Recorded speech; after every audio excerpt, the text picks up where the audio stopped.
እኔ ፌስቡክ መጻፊያ የለኝም። 100 ሚሊዮን ብር ነው አሁን በቀደም የጸደቀው ለመከላከያው ድጋፍ እንዲደረግ። አስደንጋጭ! ወጣቶች እንዲገደሉ አባቶች ለመከላከያ 200 ሚሊዮን ብር ድጋፍ ሰጡ። ሙሉ መረጃው ማንም ያልጠበቀው ክስተት፣ ድብቅ ሴራ። ለነፍሴ ዋጋ እግሬ ነሽ፣ ለነፍሴ ዋጋ እግሬ ነሽ። ሰላም ውድ የዩቲዩብ ተመልካቾቼ፣ ዛሬም ደግሞ በቤት ቪዲዮ ወደ እናንተ ተመልሼ መጥቻለሁ። እንደምታደርጉት የቪዲዮ መረጃ ለብዙ ኦርቶዶክሳውያን ባለማተቦች እንደርስ ላይክ፣ ሼር በማድረግ እንዲጀምሩ ስል በእግዚአብሔር ስም ጠይቃለሁ። ወቅታዊና አዲስ መረጃ ሀገራችን ኢትዮጵያን ተዋህዶ ሃይማኖታችን በተመለከተ ዛሬም ወቅታዊና አዲስ መረጃዎችን ልናደርስ በድጋሚ ተመልሰን መጥተናል ማለት ነው። ላይክ ሼር ይደረግ በደም እንግዲህ ያለው መረጃ እንደተመለከታችሁ ነው። የሃይማኖት ቅዱስ ቤተክርስቲያን እንግዲህ 200 ሚሊዮን ብር ለመከላከያ ድጋፍ ልሰጥ እንደሆነ ያለው መረጃ እያመለከተ ይገኛል። የተለያዩ መረጃዎች እየወጡ ይገኛሉ። በሰዓት እንግዲህ አርሲ ላይ ያለው ኦርቶዶክሳውያን ባለማተቦች እያሉ እንግዲህ መከላከያ እንግዲህ 200 ሚሊዮን ብር ለመስጠት ዝግጅታቸው እንደጨረሱ ያለው መረጃ ያመለክታል ማለት ነው። እነሱና የተለያዩ ርዕሰ ጉዳዮችን በተመለከተ ዛሬ ወቅታዊና አዳዲስ መረጃዎችን ልናደርስ መተናል። እስከ መጨረሻው ድረስ ተከታተሉ። መጨረሻ ላይ ሐሳብ የምንሰጥበት ይሆናል። ወደ ቪዲዮቹ። ኦርቶዶክሳውያን ህፃናትና ሴቶች አካባቢውን ለቀው እየሸሹ መሆናቸውን ምዕመናን ተናገሩ። በኦርቶዶክሳውያን ላይ የሚፈጸመው ግድያና አፈና ተባብሶ በመቀጠሉ ምክንያት ራሳቸውን ለማዳን ከመኖሪያ ስፍራቸው ውጪ የሚያድሩ እንዳሉም ለጣቢያችን ገልጸዋል። ባልደረባችን ናሁን ገብረ ኪዳን የአካባቢው ምዕመን በስልክ አነጋግሮ ተከታዩን ዘገባ አሰናድቶልናል።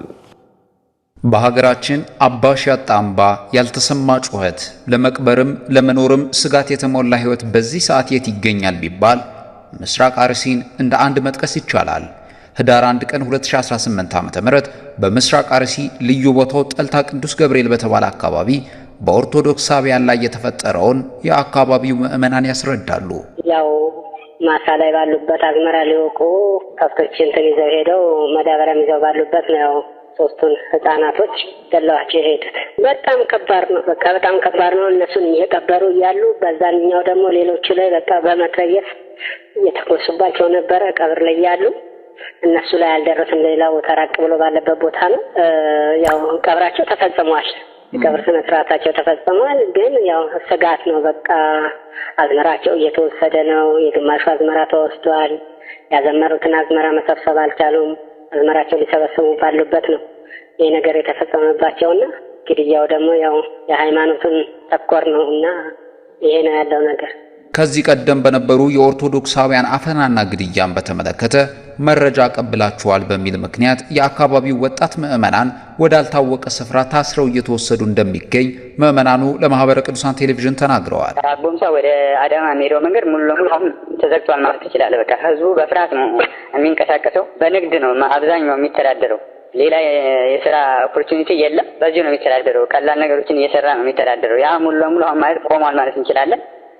ሲቀጥል ከዚህ ወደኛ ደግሞ ወደ ላይ አባጀማ፣ አንጋዳ፣ ጮሌ፣ ጎለልቻ፣ አሰኮ፣ ዲማ የሚባሉ አካባቢዎች አሉ። ከነሱ ጋርም የነበረ ይሄ መስመር ሰው በዚህ በእገታው ምክንያት ፈርቶ ቆሟል። ማህበረሰቡ ተጨንቋል። በዚህ ላይ ደግሞ የቀበሌ መዋጮ እየተባለ በየጊዜው ማህበረሰቡ አምጣ ነው የሚባለው። አሁን የሰሞኑን ደግሞ ምን መጣ መሰለህ? ግብር እየተባለ እስከ ዓርብ ነው ጊዜ ገደብ የተሰጣቸው። በግዴታ ነው መክፈል ያለባቸው እየተባለ ማለት ነው። ሰው ተጨንቋል። የግድ ነው እየኖረ ያለው። ትናንትና የሆነው አንድ ወንድማችን ታስሯል። በዚህ መረጃ ሰጥተሃል፣ ባለፈው በሞቱት በ5 ሰዎች ቪዲዮና ፎቶ አድርገህ መረጃ ሰጥተሃል በሚለው በጥርጣሬ ነው ከቤት ወደ ስራ ቦታ ሲሄድ በመንግስት ታጣቂዎች ተወስዶ የታሰረው አላግባብ ሰዎች ከሚታሰሩ ከመደበኛ ቦታ ነው፣ ከፖሊስ ጣቢያ ውጪ ነው የታሰረው እና የቤተሰብ አስተዳዳሪ ነው፣ እሱ ነው የሚያስተዳድራቸው። ትናንትና ጥያቄ ላይ ሄደው አትገቡ ነው ያላቸው። እሱ ማግኘት አችሉም።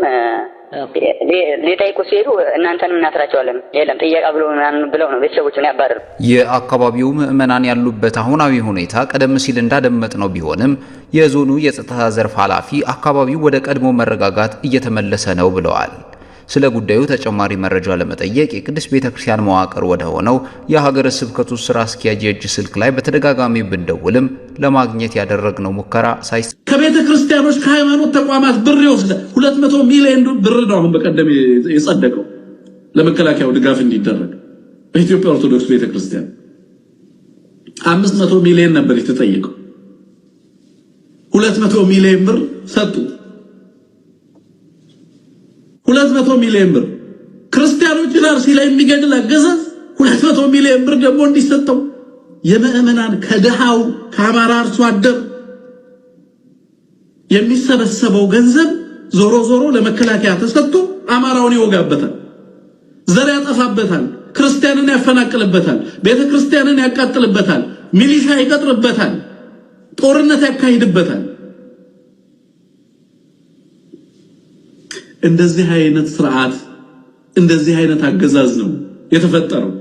በእያንዳንዱ ምክንያት ቅጣት ነው። በእያንዳንዱ ይሄ በነገራችን ላይ እንደዚህ አይነት አገዛዞች አሉ። በሊትሬቸር እናቃቸዋለን። ፍጹም ቶታሊታሪያን ናቸው። ዘረኛ ስርዓቶች ናቸው። ሌላውን ህዝብ የምታጠፋባቸው ፖሊሲዎች ናቸው። ህዝብ ተማሮ ሀገር እንዲለቅ፣ ነጋዴው ተማሮ ንግዱን እንዲዘጋ፣ ከዛስ አንተ አርባን ላይ ሪኢንጂነሪንግ ታደርጋለህ፣ ዲሞግራፊውን ትቀይርበታለህ። እሱ ተማሮ ሲሄድ መሬቱን ትነጥቀዋለህ። እሱ ተማሮ ሲሄድ ሌላ ሰዎችን ወደ ንግድ ታመጣበታለህ። ዘርፈ ብዙ ማጥቂያ መሳሪያ ነው። አንደኛ ጦርነቱን ከራሱ ከህዝቡ ነጥቀህ ራሱን ትወጋበታለህ። ከራሱ ከህዝቡ ገፈህ ራሱን ህዝቡን ትወጋበታለህ።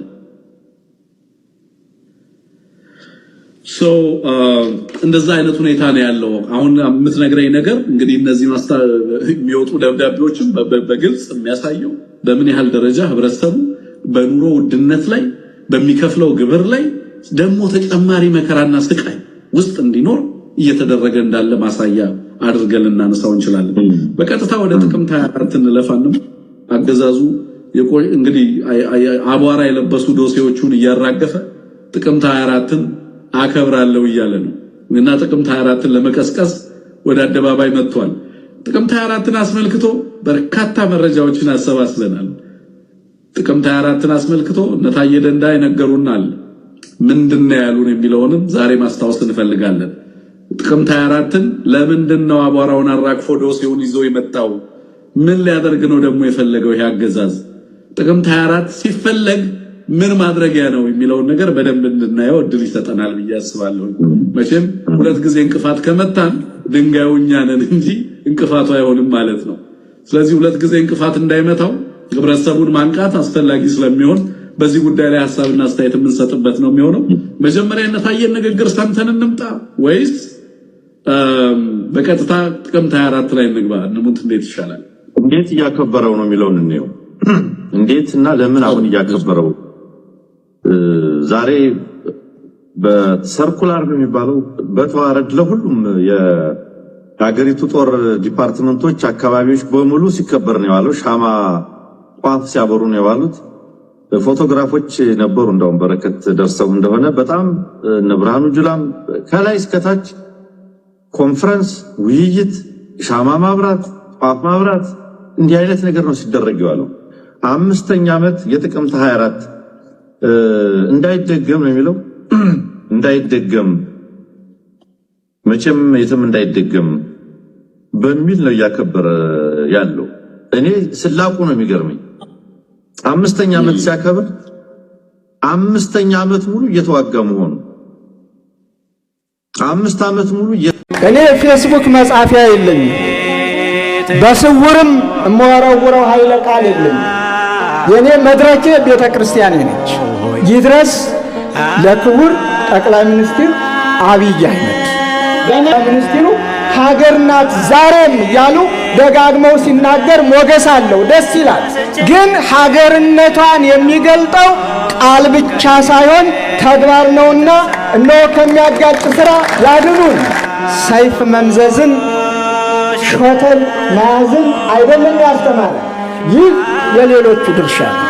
የኢትዮጵያ ኦርቶዶክሳዊ ተዋሕዶ ቤተክርስቲያን ሌላ ሀገር የላትም። ሀገሯ ኢትዮጵያ ብቻ ነው። በልዩ ልዩ መንገድ አላዋጣው ያለው ሁሉ በሃይማኖት ስበብ በሃይማኖት መንገድ በዚህ ብንሞክር አገሪቱም ትወድቃለች፣ ሌላውም እንዳልነበረ ይሆናል የሚል አስተሳሰብ እስካለው ድረስ ምክንያት ፈጥረን አገር አናፈርስም። ምክንያት ፈጥረን እሳት አናቀጣጥልም። ደግሜ ነው ምክንያት ፈጥረን ንብረት አናወድምም። የትኛውም ሃይማኖት እኮ የሃይማኖቱን ስርዓት የሚፈጽመው ተከልሎ በተሰጠው ቦታ በዚህ መንገድ የተጋጨ ክርስቲያን የተጋጨ ሙስሊም የለም። በዘመናት መንግስት መሬት ጠበበው ይሆን እስክታችሁ እስከ ቤተ መንግስቱ ነው የጋበዙ። እስከ ቤተ መንግስቱ የሁሉም ግን የአምልኮት ቦታ አይደለም። መከራ አለባችሁ ተብሎ ተነግሮናልና ስለ መከራው ምንም ማለት አይደለም። ከዚህም የባሰ ይኖራል ይመጣል። እግዚአብሔር አያምጣው። ትናንትና ነቢያችሁ ያሉትን ቃል እኔ ላስታውሳችሁ። የኢትዮጵያ ቤተ ክርስቲያን ሙስሊምን ገፍታ አታውቅም። ሀሁ ብላ ፊደል አስቆጥራ ለክብር ስታበቃ ካልሆነ በስተቀር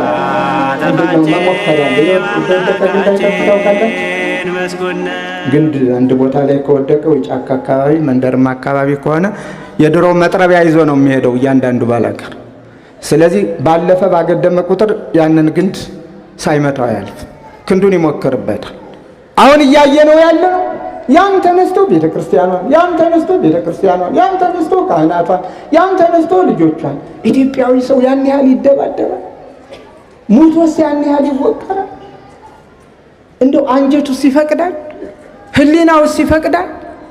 ሰው ሆኖ በመፈጠሩ ብቻ ክቡር ሰው ለመሆኑ የዚህ የሰሞኑን ችግር ማን አመጣው? ምን ለጵጵስና ማዕረጉ ትልቁ ምናኔ ነው፣ ቅድስና ነው።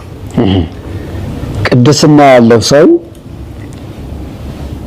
በቅድስናው በጸሎቱ ሀገርን ያድናል ተብለው ይጠቁሙት ይምረጡት የሚለው። ሁለተኛ ደግሞ በሙያ በትምህርቱ በችሎታው መናፍቃንም አስተምሮ መመለስ የሚችል ለተጠየቀበት ምላሽ የሚሰጥ በሊቃውንት ጉባኤ ተመርምሮ ታይቶ በቅዱስ ሲኖዶስ ተመርጦ ይሾም ነው የሚለው። ነገር ግን በአሁኑ ሰዓት ያለ ግን 6 ሚሊዮን ሰጠን 5 ሚሊዮን ሰጠን ያሳፍራል። ጵጵስና እኮ አይሸጥም፣ ክህነት እኮ አይሸጥም ቦታል። 6 ሚሊዮን 7 ሚሊዮን ምንድን ነው ይሄ? ስለዚህ እንደዚህ አይነት ላይ አድርገዋል ተቀብለዋል የሚለው አካላት በእውነቱ ከበቂ መረጃ ካላቸው ሰማላቸው። በእንዲህ አይነት የተሾሙ ኤጲስቆጶሳት ካሉ ሰማለ ማጋለጥ ወሳኝነት ያስፈልጋል። ሕጉ አይፈቅድም። አባት በገንዘብ አይገዛም። መንፈስ ቅዱስ በገንዘብ አይገዛም። በሙያው በትምህርቱ በችሎታው በቅድስናው ተመርጦ ይገባዋል ብለው ካዩ በኋላ አይቶ ተመልክተው ይደልዎ አክሲዮስ አክሰስ ብለው ይሽሙት ነው የሚለው።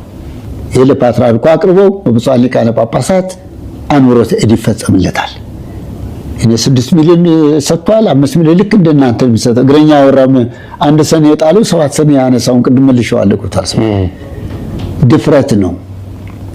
አይቻልም። ህገ ቤተ ክርስቲያንም አይደለም፣ ከፍትህ መንፈሳውም አይደለም። በገንዘብ አይቻልም፣ አይደረግም። ሊደረግም በእንዲህ አይነት አስበው ያሉ ሰዎች ካሉ እንዳይሳሳቱ በሙያቸው በትምህርታቸው በግብረ ገብና ኑፋቄ እንኳን ነገር ህጸጽ ካላቸው ለአንድ ኤጲስቆጶስነት አይመረጥ ነው የሚለው። አስነዋሪ ስራ ካለም አይመረጥ ነው የሚለው። ወደ ጵጵስና ይሾማል ተብሎ የተመረጡት ማዕከል ላይ አንደኛው አባ ጥዑመ ልሳን የክፍለ ከተማ ስራ አስኪያጅ ናቸው። 5 ሚሊዮን ብር ነው። እንኳን እንደ አይነት ገንዘብ እገሌ እንደ ገንዘብ ሰጥቷል እገሌ ከዚህ ከሚዲያው ነው ያየሁት ያለ ያደመጥኩ ይሄ መረጃ ስለሌለ ወደዛ ውስጥ ለገብቼ ምስል ተብሏል። አሁን በዚህ በ2018 የቅዱስ ሲኖዶስ ምልዓተ ጉባኤ ላይ ለመመረጥ ያሰው አጀንዳችን አንቀይርም። እንደምታውቁት አጅሬው መለፍለፉን ጀምሯል። አይመለከተንም። እኛ ስለ ቤተ ክርስቲያን ዝም አንልም። የኦርቶዶክሳውያን ሞት ይብቃ ብለን ዓለም አቀፋዊ ዘመቻ እያደረግን ያለ ነው። ይህን ዘመቻ እንዳይካሄድ ለማድረግ በተለያየ ጊዜ አጀንዳ እየተሰጠን ነው። አይታችኋል ብዙዎቻችሁ ምን እንደሰነበተ። እኛን አይመለከተም። የፈለገውን ይሳደብ። ኦርቶዶክሳውያን ዝም በሉ። ይሄው ነው አጀንዳችን። አንቀይርም። አሁንም ቢሆን አጀንዳችን አንቀይርም። ቪዲዮ የምትሰሩ ሰዎች፣ መልስ ለመስጠት የምትሞክሩ ሰዎች ስለ እግዚአብሔር ተለመኑ፣ ዝም በሉ። አጀንዳችን አንቀይርም። እኛ አሁን ኦርቶዶክሳውያን በየቀኑ እየተጨፈጨፉብን ይህንን ጉዳይ ለዓለም አቀፉ ማህበረሰብ ለማድረስና ራሳችንን የመፍትሄ አካል ለማድረግ ብዙ እየሰራን እንደሆነ ታውቃላችሁ። ስለዚህ አጀንዳችን አንቀየርም። የፈለጉትን ነገር ይበሉ። ማንም ተነስቶ ነገር ትናንት በጋሻው ተነስቶ የሆነ ነገር አለ፣ ዛሬ ይሄ ሰው ተነስቶ ነገም በነገም በኋላ ተከፍሏቸው የሚሆን ሳይከፈላቸው ብዙ ነገር ሊሉ ይችላሉ ብዙ ሰዎች። እኛ ግን አጀንዳችን አንቀየርም። ኦርቶዶክሳውያን አጀንዳችን እንግዲህ ከ189% ያህሉ ሴቶች በዚህ የተመሳሳይ ጾታ ግንኙነት ውስጥ እንዳሉ ነው የታወቀው። በሚገርሙ እሱም አልበቃም። ጭራሽ አንዳንድ ጋዜጠኞችና አሰልጣኞች ደግሞ ሚስጥራችሁን እናወጣባችኋለን፣ ጭራሽ ደግሞ እንደገና ደግሞ ያልተገባ ኃጢአት ውስጥ እዛው እርስ በራሳችሁ እንደዚህ አይነት መጨመላለቅ ውስጥ የገባችሁበት ሁኔታ እጅግ ያስገርማል። ምን ሰዓት ጊዜውን አገኛችሁት? ውጤት የማይመጣበት አንዱ ምክንያትም ይሄ ነው ማለት ነው። አያሳዝናችሁም? ይሄ ደጋፊ ህዝብ አናሳዝናችሁ? ሉሲ እያለን በአንዴ ወደ ሉሲፈር አይከብድም? መበተን ካለበት ይሄ ብሔራዊ ቡድን ይበተን። እነሱ ይሄ ብሔራዊ ቡድኑ ብቻ አይደለም፣ ከስር ያሉት ሌሎች ክለቦችም አዳዲስ ክለቦችም ስር ለስር ተሄዶ ጥናት በስነ ስርዓት ኢንቨስቲጌሽን ተሰርቶ ጋዜጠኞችን በተለይ ደግሞ ሚኒስትሪ ሚዲያው ላይ ያላችሁ የስፖርት ሴትም ወንድም ጋዜጠኞች ለዚህ ነገር ትኩረት ሰጣችሁ ከሚመለከተው አካል ጋር በመሆን ትልቅ የኢንቨስቲጌሽን ስራ ልትሰሩ ይገባል። ሁኔታ እንግዲህ ትንሽ ከወንዶቹ የእግር ኳስ ብሔራዊ ቡድናችን የሴቶቹ የተሻሉ ናቸው ብለን የምናስብ ብዙዎች ነን። ነገር ግን ከዚህ ሁኔታ አንፃር እንደው መቼ አላማቸውን አሳክተው መቼ ቤተሰቦቻቸው የከፈሉላቸውን ዋጋ አሟልተው ጨርሰው መቼ ራሳቸው ላይ ኢንቨስት አድርገው ለገቡበት ኮሚትመንት ለገቡበት አላማ እንዲሁም ሀገራቸውን ከማስጠራት አንፃር የሚጠበቅባቸውን ስራ ምን ሰዓት ላይ ሰርተው ከነዚህ ሁሉ ፍላጎቶቻቸው በላይ ሆኖ መቼ ነው ለእንደዚህ አይነት እኩይ ተግባር የሚያመች ጊዜ ያገኙት? በጣም የገረመኝ እሱ ነው። መቼ ማለት እንደው የውጮቹ እኮ ብዙ ነገሮችን ተላልፈው የሚያደርጉት ከመሰረታዊ ፍላጎቶቻቸው መውጣታቸው እለት በለት የሚጠይቋቸው ሌሎች ጥያቄዎች ስለሌሏቸው በእምነትም በባህልም በሃይማኖትም በምግባርም ከዚህ ከሰይጣናዊ አሰራር ጋር ተያይዞ ወደሚተገበሩ ነገሮች ስላጋደሉና ወደዛ ልባቸው ስላዘነበለ ነው። እንደው እነሱ በቃ ከእለት በለት ከሚገጥማቸው ጥያቄዎች ነፃ ወጥተዋልና ሌሎች ነገሮችን በመሞከርና በማድረግ ህይወታቸውን የሚገፉ ናቸው። የኛዎቹ ምን አድርጋችሁ ነው? እንደው ውጤትስ ምንስ ከተባለ የትኛው ሀገርን ያቆመ የትኛው ሀገርን ያቆመ ሀገርን ያስጠራ ስኬት ተሰርቶ ነው? ከመቼው ነው እርስ በራሳችሁ እንደዚህ አይነት ነገር ውስጥ ገብታችሁ ጭራሽ ለሀገርም ለትውልድም አጥፊ የሆነ ምግባር ውስጥ የተሰማራችሁት? መረጃዎቹን አሰምተን እንመለስ። ከእግር ኳሱ ይውጡልን። አይውጡ፣ ልክ ነው፣ ይውጡ ከእግር ኳሱ። ከፈለጉ ራሳቸው እዛ ቤታቸው እንደፈለጉ ይሆኑ። አዎ፣ ምክንያቱም እርግጠኛ ነኝ ሃይማኖት አላችሁ። አዎ፣ የትኛውም ሃይማኖት ኢትዮጵያ ውስጥ ማንም አይቀበለውም። ይሄንን ጉዳይ ማንም አይቀበለውም። የትኛውም ሃይማኖት ማለት ነው። ለመስማት እንኳን የሚቀፍ ነገር የሚቀፍ። ስለዚህ ከዚህ ነገር የሚወጡበትን መንገድ መጀመሪያ ማመቻቸት። ያው ዋናዎቹ ልጆች ናቸው። ዋናዎቹ በግ መጠየቅ አለባቸው። ዋናዎቹ የመጀመሪያዎቹ በካዮቹ መጠየቅ አለባቸው። በነገራችን ላይ የኢትዮጵያ እግር ኳስ ፌዴሬሽን ፕሬዝዳንት አቶ ኢሳያስ ጅራን በጉዳዩ ኦርቶዶክሳውያን ባለማተቦች እንግዲህ በግፍ ሲታረዱ ሲገደሉ ዝም ያለው ቅዱስ ሲኖዶስ ዛሬ ለመከላከያ 200 ሚሊዮን ብር ድጋፍ ለማድረግ እንግዲህ ዝግጅቱ እንደጨረሰ ያለው መረጃ ያመለክታል። እኛ ኦርቶዶክሳውያን እንደነገርኳችሁ ከዚህ ቀደም እግዚአብሔር በታች የሚጠብቀን አንድም አካል እንደሌለ እየተመለከተ እንገኛለን። እንግዲህ እነ ሊቀ መዘምራን ዲያቆን ቴዎድሮስ ዮሴፍ እንግዲህ ያስተላለፉትን መልእክት ተመልክተን ነበር። አባቶቻችሁን አትናገሩ የሚል መልእክት ተመልክተን ነበር። እንግዲህ አባቶቻችንን እኛ እየተናገርን ያለነው አባቱን የመንጋው መሪ ሁኑልን ነው እያልን ያለነውና እንግዲህ አርሲ ላይ የተገደሉ ኦርቶዶክሳውያን ምንም ሳይመስላቸው ዛሬ እንግዲህ የተለያየ ድጋፍ ለማድረግ እየተዘጋጁ እንደሆነ እየተመለከትን እንገኛለን። እግዚአብሔር አምላክ ደጉን ጊዜ ያምጣልን። ዛሬም የአቤል ደም ይጠራል፣ ዛሬም የአቤል ደም ይጮሃል ማለት ነው። እግዚአብሔር አምላክ ደጉን ጊዜ ያምጣልን። በቀጣዩ አዳዲስ መረጃ እስክንገናኝ ድረስ ሰላም ቆዩ። ሰብስክራይብ ያደረጋችሁ የደወል ምልክቱን መጫናችሁን አትርሱ። በቀጣይ ርዕሰ ጉዳይ እስክንገናኝ ድረስ ሰላም ቆዩ።